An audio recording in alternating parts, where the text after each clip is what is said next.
Conservative Media peeps, what's up? It's me, John D. Villarreal, and Paul F. Villarreal joining by phone. What is up? We have a lot of things to react to, but I want to lead off with this South Carolina Republican presidential candidate's first debate. I thought it was great. We had a wide-ranging discussion. I think, you know, everyone there had some good moments and stuff like that. I think the two strongest, in my personal opinion, first of all, it's all personal opinion, not alleging any facts, not casting any aspersions, all for entertainment, parody purpose only. Check disclaimers.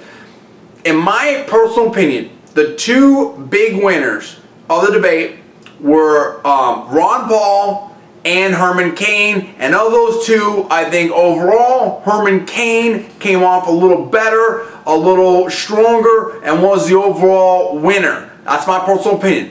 Now, I think that, you know, Rick Santorum, I like Rick Santorum. You know, I pretty much like you know, most of the candidates there, all the candidates there. I just thought that Paul and Cain showed a lot more strength, a lot more clarity, cut through all the sort of Washington speak, and were able to really talk directly to the voters. And I think Herman Cain, you know, being the former CEO of Godfather's Pizza, he had a lot of good lines. He had stuff that just made sense to people, and it was clear, and it was just like bang. And you know, I really liked his, you know, comments about a lot of things, and I felt like he really brought it together. Now, you can disagree with me on that, and I know a lot of people are going to say, you know, a lot of the Ron Paul people will say, no, Ron Paul won. A lot of other people, you know, maybe some of the insiders are going to say, no, you know, Tim Pawlenty won, or maybe Rick Santorum.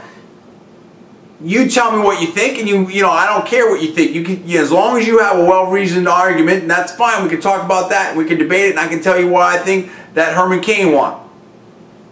And I think that this comes down to sort of you know, we could talk about specific issues and specific answers, but at the end of the day, in my personal opinion, being involved in politics for a long time, it comes down to a gut feel. It comes down to, you know, how does this person communicate? What kind of comfort level do you feel? Like Herman Cain said, and I like his point about, you know, not being an insider. It's like, look, not having run before, you know, not held in an office. He takes that as a strength. People want someone that can get the job done, that can have leadership in there, and they're basically voting on that kind of person. It doesn't matter what your political resume is. And in fact, like he says, you know, how's that working for you? I've said that before. All these insiders and stuff, like, you know, how are they doing in Washington? You know, all this big resume, how's Washington working right now? Now, it's working a little bit better on the speaker bait and whatnot, but you know what I'm saying. So I think that's where it's at. You know, and for me, Herman Cain cut through that, and he's like, you know, someone that I feel like we can put in there and would do a great job. Now, that being said, a lot of people said this is the quote-unquote B team, and we didn't see Governor Palin in there, we didn't see Mike Huckabee in there, we didn't see Mitt Romney, Newt Gingrich, and of course Donald Trump. So that's a whole different level of stuff, and we'll put that in. I'm talking about who won this debate right here tonight. Now, I think it's Herman Cain. Now, we put Paul into this mix here because I want to talk about Herman Cain and the rest of these candidates and how you think this plays out. I could see Herman Cain, you know, look, I mean, people are going to decide what's going on. This guy might come from nowhere. The rest of these candidates, any of these people could win the nomination.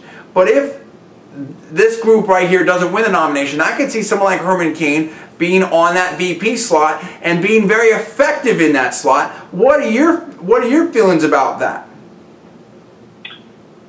It does not surprise me that Herman Cain would do well in a debate.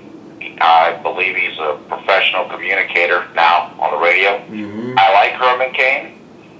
I don't know enough about Herman Cain to really say whether or not I would support him as a VP candidate. I certainly like the idea of him as a VP candidate. I know there's a lot of people who support him as a presidential candidate. I need to learn a little bit more about him. But I like the things he has to say. I'm just saying, I think that Herman Cain, I think he won the debate tonight, and I think he's a great addition into this GOP presidential candidate mix, and I'm glad that we have, you know, Representative Ron Paul out there, Dr. Paul, who's talking about, you know, the debt, the deficit, and, you know, all that type of situations. This is all good. We're getting a good mix here. We're getting a good start. And I wasn't sure, you know, how good this debate was going to be. It turned out very well. Props to all the people, the candidates in there. Props to Fox News. Love the whole situation. Who do you think won and why? Tell us what's going on. Comments below. Subscribe above. I'm John D. Villarreal. That is Paul. You're watching Conservative New Media.